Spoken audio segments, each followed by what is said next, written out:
Join us tonight in a celebration of the 20th anniversary of Star Wars.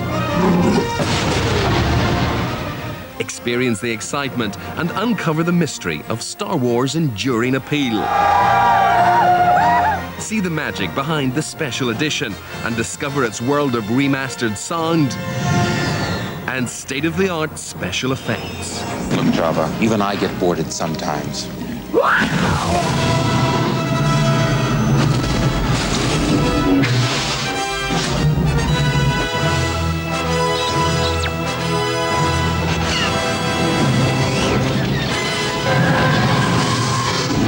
The Force will be with you, always.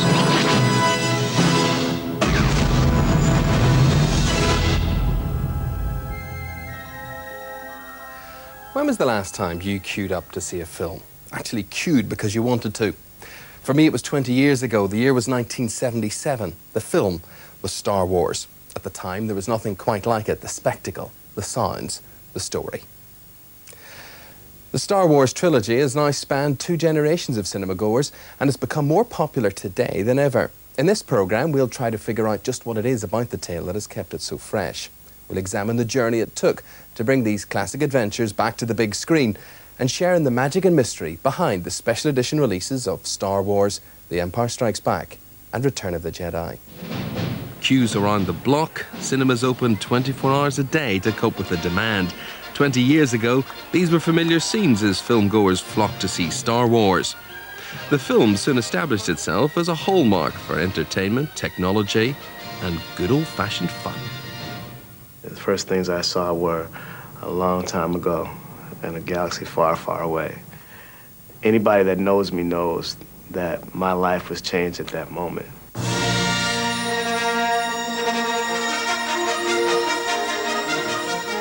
I went to the showing at the Academy with my young son. And of course, when the film started, the shouting started, shrieking. I wondered, what's going on here? They knew nothing about the picture. They responded to the images. The adults were very puzzled, but the kids went ballistic. And within, I'd say, 2 or 3 minutes after that, the adults started following right along, sharing in what became the prevailing joy of that experience. It was a very heady screening. I'll never forget that when the movie started and that first spaceship came over, I mean, I cheered, the audience cheered, and I thought, this is great. Then the spaceship that was chasing it came out, and it just kept going and going and going. And by the time that thing passed overhead, the audience was freaking out. I was freaking out, and I knew what I wanted to do for the rest of my life. Very shortly after that, Darth Vader made his first appearance. Now remember, this is the first showing on the first day that the movie was released. And Darth Vader showed up, and all of the people in the audience, including myself, started booing and hissing Darth Vader. Now, how did we know to do that? Commander, tear this ship apart until you found those plans and bring me the passengers. I want them alive. I was kind of stunned. I was depressed, actually. And I went back to the hotel. I thought about it for 2 days. And I basically said to my producer, listen, I don't know what we're doing, but it's not really the kind of cinema I think I want to be doing. This guy's making Star Wars. I'm not even in the same universe. I'm not even in the same century. And so in a sense, it changed my whole direction. It turned me around 180 degrees as to what I felt I ought to be doing. And what's interesting is the next film I made was Alien. We seem to be made to suffer. It's our lot in life. I was in the provinces, in the Midlands, in Warwickshire, and a member of the Royal Shakespeare Company. It certainly had an impact on the company because during the course of the, I suppose, 2 or 3 weeks that movie was showing, everyone went to see it, not once, but again and again. We were having an intense diet of Shakespeare and Star Wars. It just isn't fair. Oh, Biggs is right. I'm never going to get out of here. Is there anything I might do to help? No, not unless you can alter time, speed up the harvest, or teleport me off this rock. There are very few pictures that were the kind of event and phenomena where you can go back and have that communal experience. It's not that Star Wars is the greatest picture of all time, it's that it had an effect on the culture that was seismic. I can't hold off forever. Stop rescuing. Came in here. Did you have a plan for getting out? Keep the brains, sweetheart. Why did you... What the hell are you doing? Somebody has to save our skins. Into the garbage chute, flyboy. Not only was it technically brilliant at the time, but the story was so great. I had a huge crush on Luke Skywalker, a huge crush on Han Solo, and I wanted to be Princess Leia because you had these two gorgeous men fighting over you. What do you think of Ron? Trying not to, kid. Good. It was everything we'd seen a bazillion times before, but done in an entirely new way, with a different spin on it. Sure, we'd seen that before, but not like this. Look, your worshipfulness, let's get one thing straight. I take orders from just one person, me. So wonder you're still alive. Will somebody get this big walking carpet out of my way? We could believe in this alien world, this futuristic world, but there was a very appropriate element of irony mixed in with it too. And I remember it making me laugh a great deal. You made a fair move. Screaming about it can't help you. Let him have it. It's not wise to upset a Wookiee. But sir, nobody worries about upsetting a droid. It's because a droid don't pull people's arms out of their sockets when they lose. Wookiees are known to do that. It's a very innocent, open movie. I suggest a new strategy, R2. Let the Wookiee win. It has all the philosophies and the thoughts of the characters, and there are concepts there. But basically, it's a simple story, magically told. What should R2 and I do if we're discovered here? Lock the door. And hope they don't have blasters. That isn't very reassuring. As soon as the movie was over, we both just agreed. It was one of those sort of non-communications. We just left the theater, Cheryl and I. Said, well, that was great. Didn't say a word, just went and got in line and stood in line for 2.5 hours and saw the movie again. We need our diversions. It was an incredible diversion. It was kind of a rebirth for movies, too. As I remember, movies weren't all that wildly successful then. It took us back to the movies. It certainly was something you had to go see. It became a blockbuster because the children seeing it 10 times. I thought it was a strange addiction. But there are things you could be addicted to that are much worse for you, of course. But they made this a phenomenon.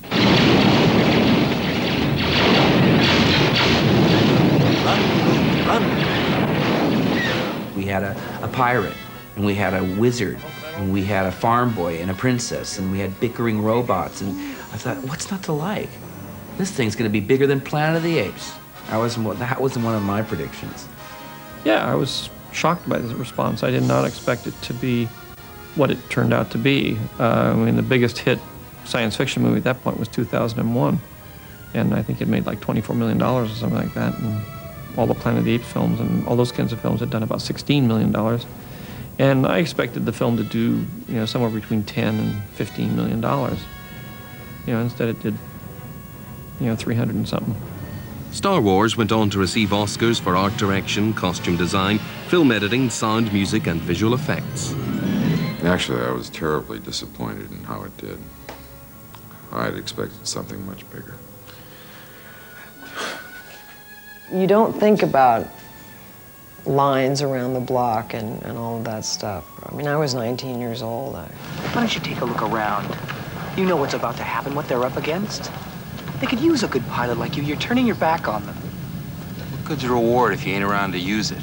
Besides, attacking that battle station ain't my idea of courage. It's more like suicide. In my mind, I was thinking of it as a kind of Saturday afternoon movie for kids, really, a kind of popcorn Buck Rogers show, good, sound and light show for young people. Use the Force, Luke.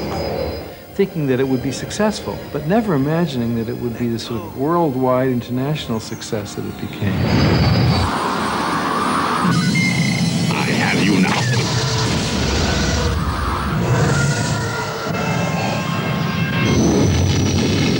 You're all clear, kid. Now let's blow this thing and go home. I would like to be taken back to that Saturday night at the Regal Cinema, Leamington Spa, 20 years ago, and have all of that same excitement and naivety and innocence reawakened. It's not a lot to ask, is it? With each film, the Star Wars universe continued to unfold. We were transported from the ice planet of Hoth to the moons of Endor to the swamps of Dagobah. I'm looking for someone. Looking? Found someone you have, I would say. We met the wise and the wicked, from Yoda to Boba Fett to Jabba the Hutt. And we delved into the deepest reaches of the Force. Release your anger. Only your hatred can destroy me. We were all so hooked into the characters at that time. If George had stood up with a map and a pointer and told us about the characters, everybody would have loved it. But George kept pushing the envelope. He kept refining the film on a technological level, and he kept increasing the narrative stakes. He kept making the story a little bit darker and even more intense. And I thought that George's scripts for the movies got better with each succeeding film.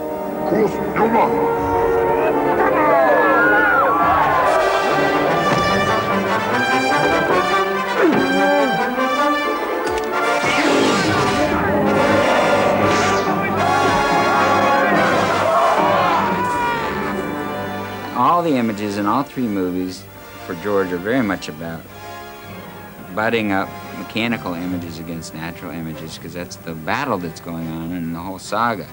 So the Empire is always heavily mechanized and metallic and engineered, and the good guys are always much more funky and organic. So you get these huge walkers pounding across the snowdrifts in Empire. They're very effective, but they're effective for getting across, but they're not agile and they can be defeated.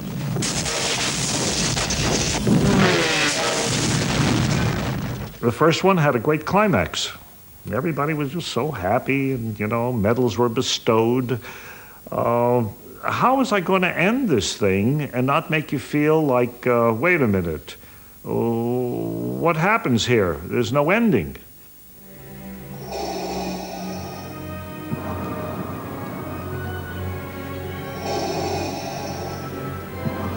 I love you. I know. I just accepted it as a second movement, or let's say the second act of a three-act play, and just simply depended on the characters and on the way the story was told to make you feel satisfied that you had seen some sort of closure, but wanted to see more. It says, this is a continuing story.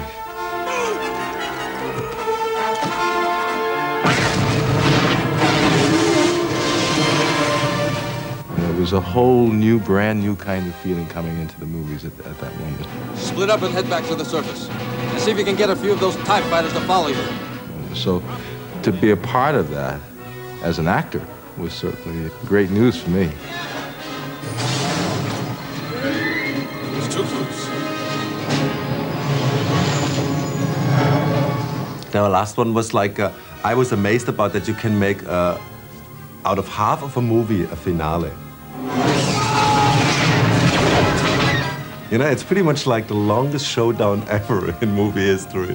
This goes on for an hour and it works.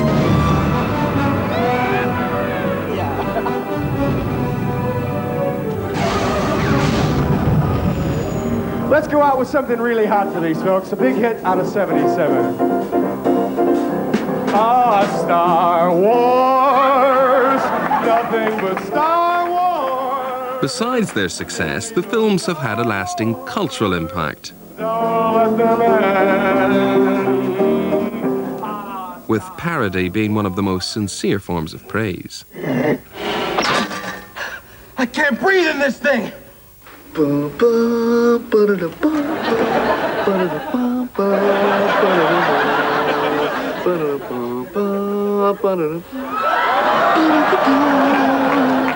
Okay, here we go. Marge, you're as pretty as Princess Leia and as smart as Yoda. Oh, Homer. Star Wars! Join us after the break when we'll be exploring the power of the Force.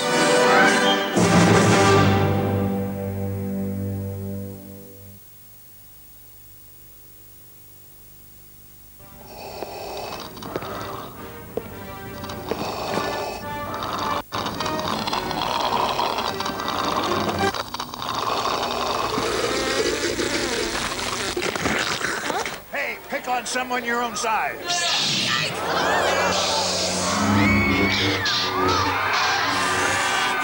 The Star Wars trilogy is back on the big screen, and it's even better with a Pepsi. Great effects, man. Knights with shining sabers, a princess in distress, and a valiant young soldier with a mystical mentor. It's the stuff of legends and part of what makes the entire Star Wars saga so compelling. For beyond the wizardry and special effects lies a classic tale of good and evil. What's this? In the Star Wars trilogy, the filmmaker George Lucas was deliberately trying to create a modern fairy tale. Who is she? She's beautiful. I'm afraid I'm not quite sure, sir. What's a fairy tale? A fairy tale is a story about courage for young people. Because throughout time, throughout history, young people need to know that courage can help them get through a wall of fire. Help me, Obi-Wan Kenobi. You're my only hope.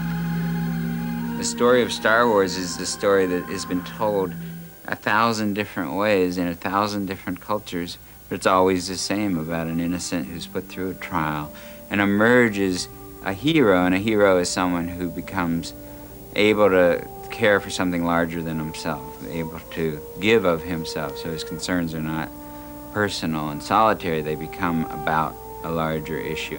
There was something on this journey that you're going to find.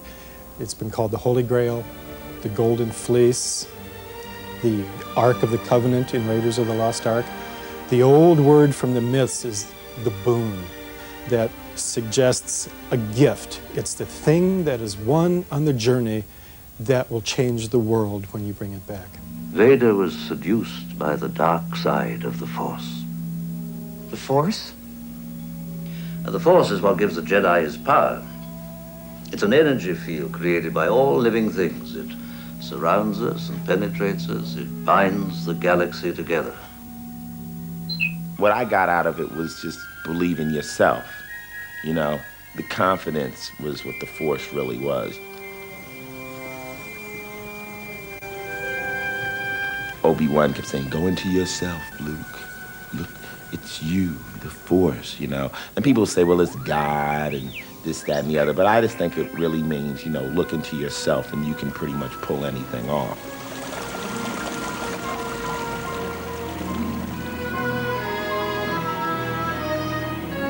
A belief in one's own powers, especially one's own powers to do good, because the underlying morality of Star Wars is a very, very positive one. And he had borrowed from Wizard of Oz or Kurosawa films, or, you know, he's just steeped in film lore. So it just sort of went through his pores, and that's how he imagines things. George has an extraordinarily visual imagination.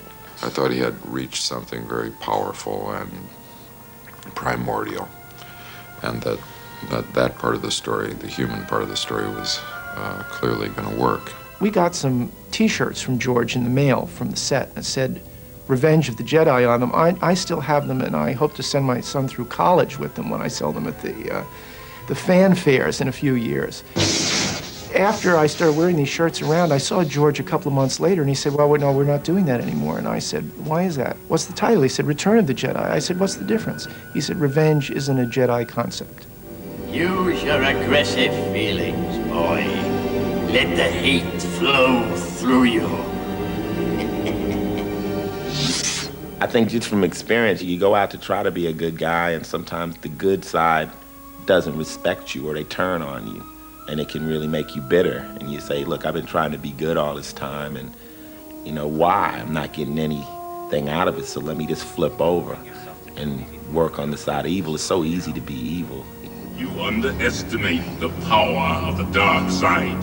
If you will not fight, then you will meet your destiny.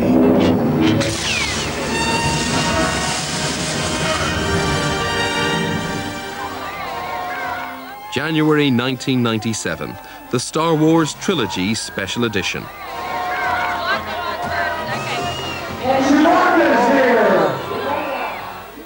Stars and fans alike clamour to experience the film. Why is it that 20 years after its initial release, the appeal of this classic adventure is stronger than ever? I had never been as kinetically thrilled about watching a world that somebody had created that I just wanted to exist in forever. It was really a pretty seminal event, and I think the lives of all of my peers and that entire generation, as a matter of fact. This movie brought the movies to a different age 20 years ago, and I think it's going to be the same situation here 20 years later, because kids are really going to get to see what a real movie is like. It's exciting. I never thought something like this would happen, but it's been a big thrill. You don't need to see his identification. We don't need to see his identification. Move along. Move along. Move along. Since 1983, the Star Wars trilogy could only be seen on television. So an entire generation has grown up without experiencing the films in the way that George Lucas intended. The 20th anniversary of Star Wars gave him the opportunity to restore the films to his original vision. Star Wars was designed to be a theatrical experience. It was designed to be on the big screen.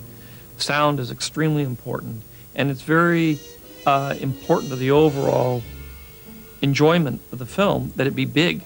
Stop that ship! Blast them! For those who have never seen it on the big screen, they have really missed the point of the movie. They really have missed the excitement that happens when you sit with several hundred other people and the electricity that goes through the audience when you see that movie. One of the things I wanted to do was preserve the film so that it could be a piece of entertainment in the 21st century. What's that flashing? Films, do deteriorate and they disappear. And I think this one had deteriorated a lot more than anybody expected in 20 years. At the same time, I had an ulterior motive that I'd been thinking about for a long time ever since the films were finished, which is there were various things, especially in the original film, that I wasn't satisfied with. Special effects shots that never really were finished, scenes that I'd wanted to include that couldn't have been included for some reason, mostly money and time. I looked at the 20th anniversary as a way as, well, if we're going to reissue them, maybe Fox will go along with allowing me to refurbish them also. So they agreed to that, and that's really what started this whole thing.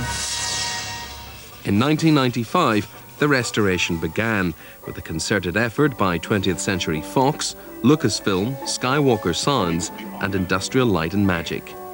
The task was more daunting than anyone expected. The most obvious thing that's happened is we've gone back to the original negative, cleaned it up considerably, redone a lot of the optical effects, the wipes, the dissolves, and improved the quality of the film, because it was deteriorating. Holding her is dangerous. Word of this gets out, it could generate sympathy for the rebellion in the Senate.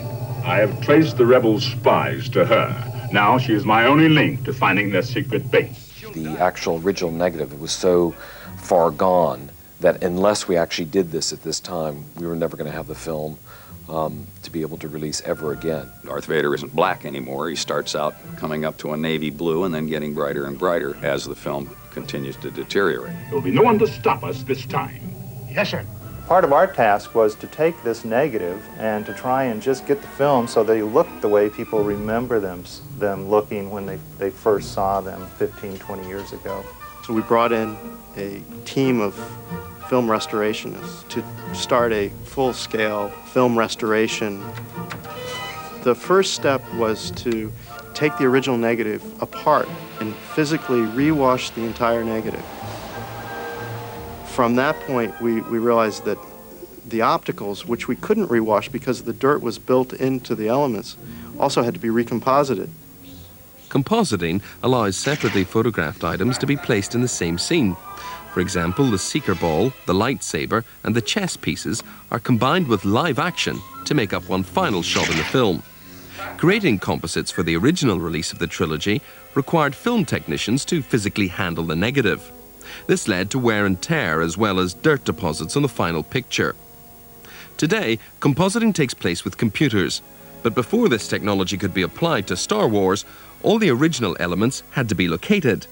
Some scenes had as many as 40 elements for a single shot, as was the case for the asteroid sequence in Empire. Normally, these elements are thrown away after the film is finished. In the case of Star Wars and Empire and Jedi, all those pieces exist. That was due to the fact that George kept everything. So that gives you the ability to do this. You're not actually going into an asteroid field. They'd be crazy to follow us, wouldn't they? Although Star Wars required the most attention, The Empire Strikes Back and Return of the Jedi had their fair share of technical limitations. One of the biggest sequences we worked on Empire Strikes Back was the snow battle, the walkers and the speeders in the snow. All of that was done at a time that we used optical technology, of course, to do all that compositing. And a telltale sign that something's been optically composited is a black line around it. And when you have a sequence that takes place in outer space against stars, it's easy to reach a point where those black lines don't show up. But when you have a sequence that takes place against snow in the daylight, every hint of that black matte line becomes very visible. And so the first time through doing the snow battle here 17 years ago, a lot of effort went into finding ways to minimize that black line. One of the ways was to not print all of the elements at their full opacity. All right, I'm coming in. Consequently, when you see the snow battle on film, you may notice that there's part of the scenery is visible through the cockpit. And it was a constant trade-off of how transparent can we make the cockpit? At what point is the black line more objectionable than the transparency? And so there was an opportunity to go back into those shots, use the computer technology, and to eliminate all the transparency, but also not have any matte lines.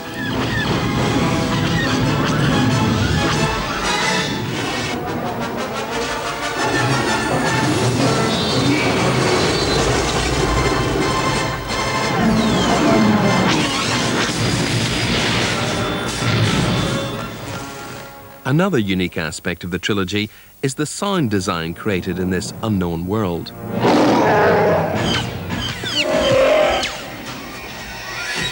We would be honored if you would join us. 20 years ago, Ben Burt set out to capture an organic array of sounds that would soon come to characterize lightsabers and droids. Now he's back, digitally enhancing the sounds that have come to define the world of Star Wars. This is all your fault. We didn't want to throw out the sound in the film and do it over. There were so many classic things in it. So many things that we could do better. And they also represent what the film is and how it's known to people. So that we did our best to bring them to the audience as clearly and as high fidelity as possible now. The whole company is based on the philosophy that sound is 50% of the experience. And one of the things that I'm most proud of is the work that both Gary and Ben have done in the remastering of the soundtrack, because the original mix was so complex, so good, but there was no technology to actually hear it. And one of the things that George has spent an enormous amount of money trying to develop is a THX system in which allows theaters to present films in the way in which filmmakers actually make them.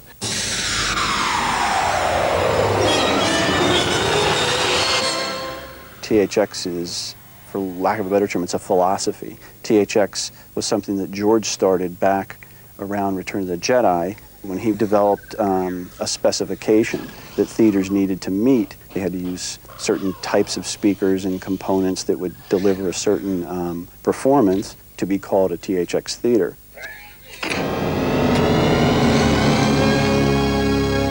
And for us, it's a plus, because you work hours on end and doing these little nuances, and if it goes out into the theater that can't reproduce it, that the audience won't hear those tiny little things we've done. Another advance in theatre technology is digital sound. All 3 films in the special edition have been remastered digitally. The advantage of the sound being presented digitally is that you have 5 channels of sound. So we've redesigned the sound field in the film to bring more of the sound off to go around the audience. So a spaceship can fly from behind you and move all the way to another corner. You also can reproduce low frequencies much more effectively, so you can get a subwoofer, a rumble that's much more effective. Vader uses the Force, and there's a rumble, and we've made you hear that rumble now. I find your lack of faith disturbing. Here they come. I think we have the music sounding much clearer now with the split surrounds. You can hear the whole orchestra and a lot of the nuances in the music that might have gotten garbled or a little buried in the original versions.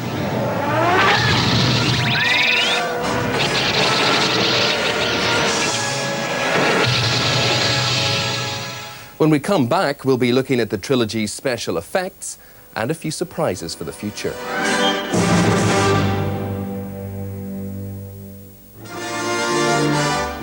When Star Wars was made 20 years ago, director George Lucas's vision was limited by the technology available. That's all changed now, and in restoring the trilogy, he's finally been able to realize his dreams.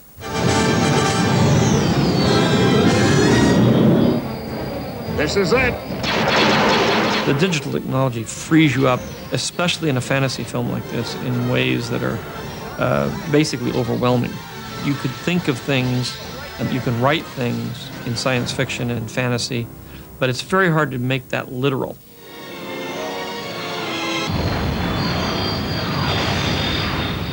George had very specific shots that he wanted to be able to achieve, but it was extremely difficult to do that with models on wires. It was impossible then with motion capture to actually get really quick pans.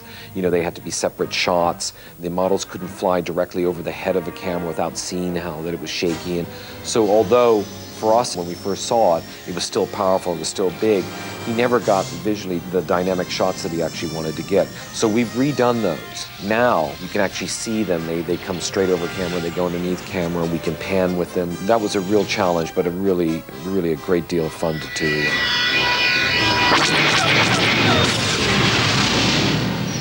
Mos Eisley Spaceport. You will never find the more wretched hive of scum and villainy. We must be cautious.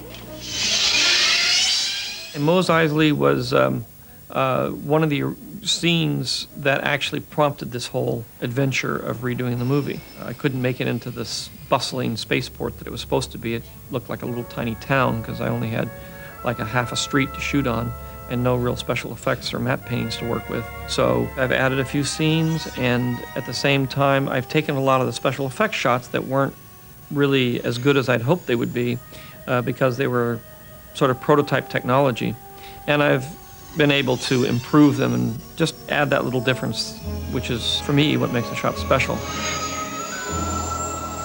There's been some attempts we've been making just to see how far we can push sort of the digital backlot idea, that we can do more and more work with synthetic sets. And we're refining the technology to make, characters and creatures look more realistic than they have before. The idea of digital backlot is best illustrated by Mos Eisley. Miniatures and blue screen actors are photographed separately, then digitally removed from their surroundings. They're then composited to the photographed miniature. Through computer graphics, elements such as this speeder bike are created and added to the composite, along with other digital elements like Luke's land speeder and the Ronto creature. These Jawas on top of the creature put the final touches to the scene. Things that would occur to George that might make a moment a little different or might open up a sequence a little more, let the audience see something they hadn't seen before, and just in general to kind of add a new twist to a moment or extend a moment a little more.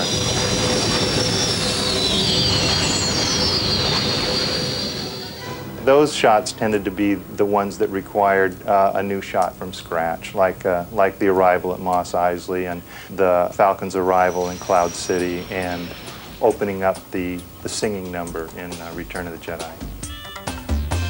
Return of the Jedi hosts a wide variety of exotic and bizarre creatures from throughout the galaxy. Nowhere is this better seen than in Jabba's palace, with an out-of-this-world band and a singer named Cy Snoodles. Originally, George envisioned a large musical number at the very beginning in Jabba's palace, but the state-of-the-art animatronics had only reached a certain level. And although there were a lot of characters, none of them could really quite move properly. Cy Snoodles couldn't really open her mouth. She couldn't lip sync properly. Her eyes didn't move. It was, it was a very complex creature to develop. And I think this gave us the opportunity to actually open that up.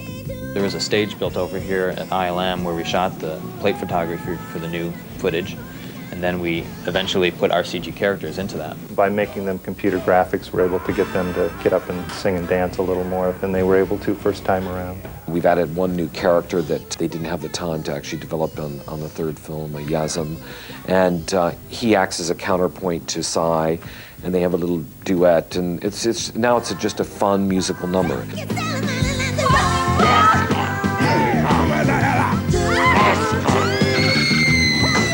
Another character receiving a digital makeover was mentioned but mysteriously absent from the first film. Whoa. Jabba the Hutt made his debut in Return of the Jedi as a massive mechanical slug requiring 6 operators. Scripted to appear in the first film, scenes were shot with a stand-in actor for Jabba.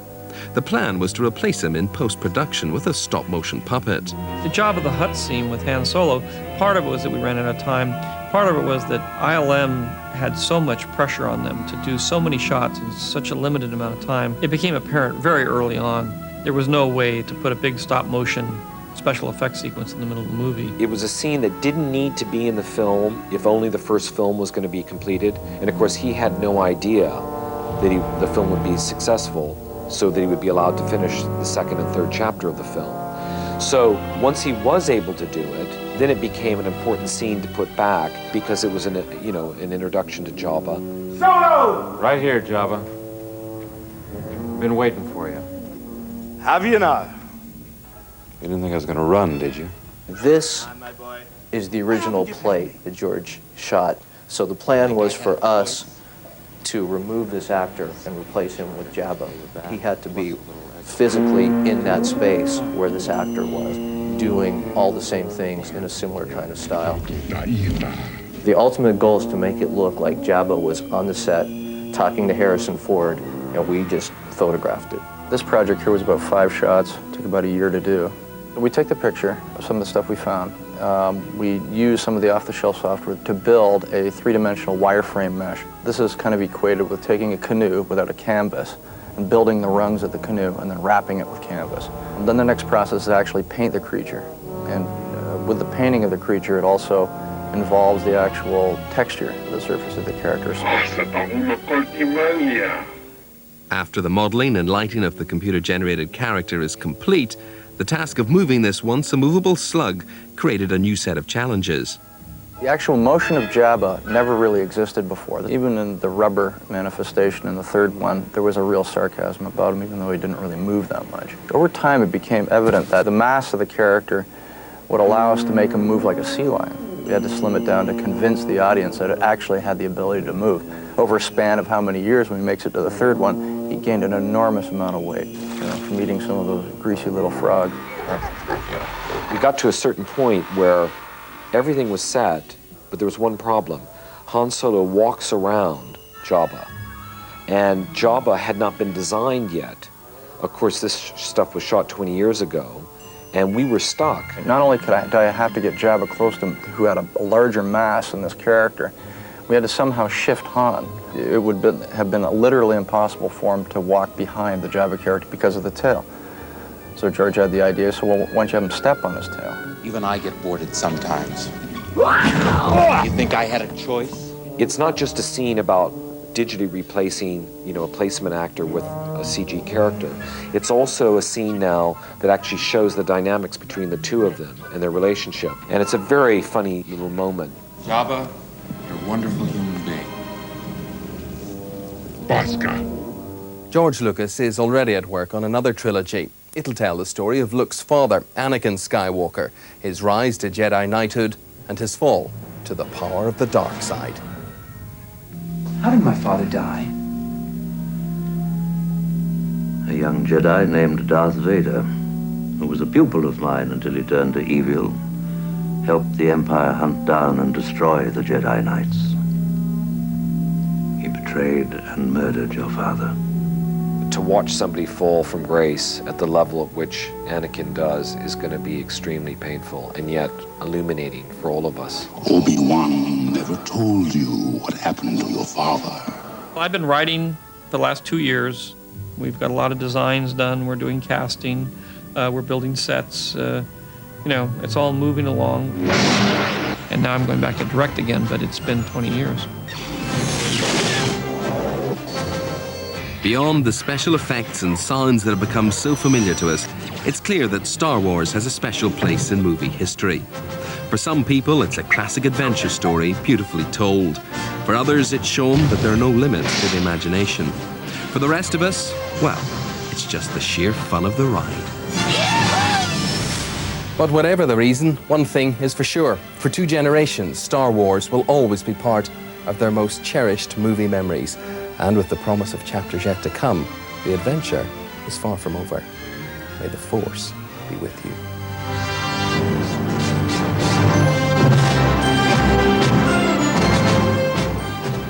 Tomorrow's News Today. Gary gets a glimpse of the future hot off the press in Early Edition, next on HTV.